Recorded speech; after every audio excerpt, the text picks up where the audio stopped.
Just who do you think you are anyway?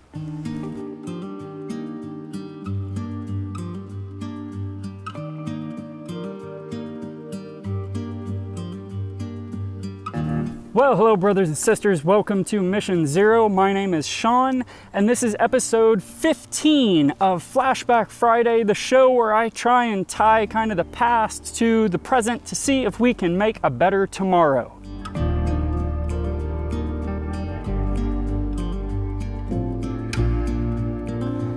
So what I really want to talk about today is Romans 14 verse 4, but let's start off in verse 1, which says, "Receive those weak in the faith, but not to doubtful disputations."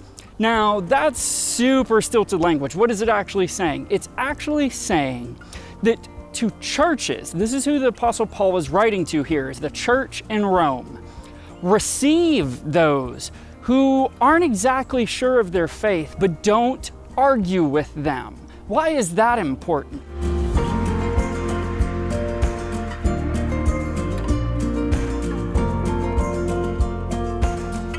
What the Apostle Paul is talking about here takes actually the entire chapter of Romans 14 to explain, and that is the opinions and the inheld beliefs of other people. How many of you out there know that when you're trying to convince somebody of something, starting off with "you're wrong" doesn't really get you a lot of headway?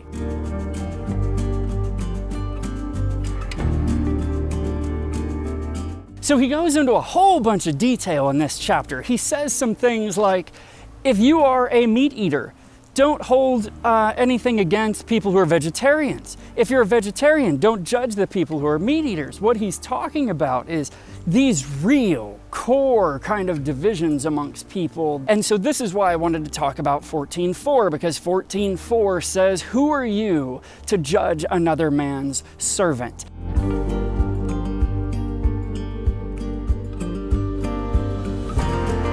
The real point of that, the thing that he's trying to get to, is that we all have these beliefs, and that those beliefs are things that you hold dear between you and God. And what he says is, don't you get in the middle of that. What I believe is between me and God. As long as I'm doing what God told me to do, then the specific doctrines, the noodly little things about what do I eat or what do I wear or what day do I practice my worship on, those things don't matter.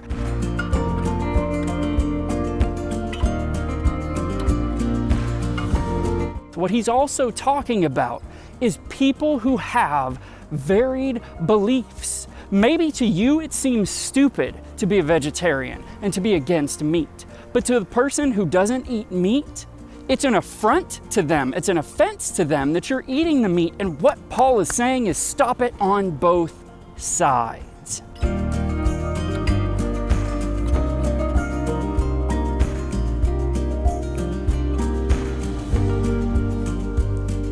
What he's really saying is you got to focus on one thing, and that one thing is being a bridge. Being a bridge between and among people, and being a bridge between people and God. Right? This is what we are supposed to do. This is what we are called to do, is to be peacemakers.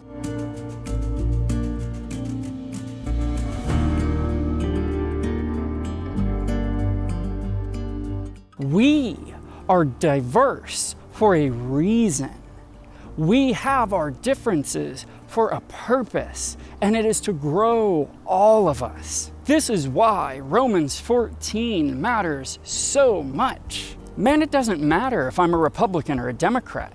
It doesn't matter if I liked Obama or if I like Trump or if I pray for all of them. If you get hung up in those kinds of minute details and you start to dehumanize me because of the things I believe or the things that I root for or the customs that I have, you're going to get lost in a cycle of hate and bitterness and rage that will lead you to nothing.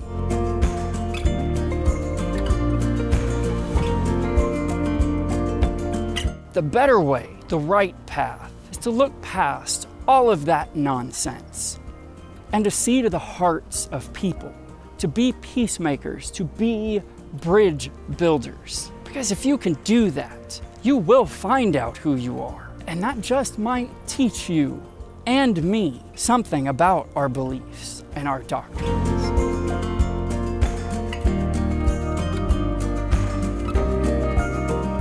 So there's my message and my challenge to you. If you enjoyed the message, please give me a thumbs up and share it with somebody else who may need it. And I love you, and God bless you, and may God pour out volumes of blessings upon you. And man, do I love you. Peace out.